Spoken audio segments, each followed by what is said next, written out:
वीरभद्राय नमः ओम वीरपादाय नमः ओम चित्रशंकाय नमः ओम विरूपाय नमः ओम विदहाय नमः ओम दुर्गशैलाय नमः ओम अग्निरूपाय नमः ओम धनप्रियाय नमः ओम विद्युताम्रधारिणे नमः ओम वेदांगाय नमः ओम भवस्य देवस्य भक्ताय नमः ओम सर्वस्य देवस्य भक्ताय नमः ओम ईशानस्य देवस्य भक्ताय नमः ओम पशुपते देवस्य भक्ताय नमः ओम रुद्रस्य देवस्य भक्ताय नमः ओम रुद्रस्य देवस्य भक्ताय नमः ओम भीमस्य देवस्य भक्ताय नमः ओम हतो देवस्य भक्ताय नमः ओम महादेवस्य भक्ताय नमः नन्दिकेश्वर मूर्तये नमो नमः नानाविधपरिमलपत्राणि समर्पयामि पूजीप्रसमायुक्तं नागवल्लितनयर्थं कर्पूरचूर्णसंयुक्तं ताम्बूलं प्रतिगच्छतां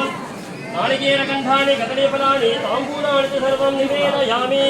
ओम योपापुष्पं वेद पुष्पवान् प्रजावान् पशुवान् भवति मम अपापुष्पं पुष्पवान् प्रजावान्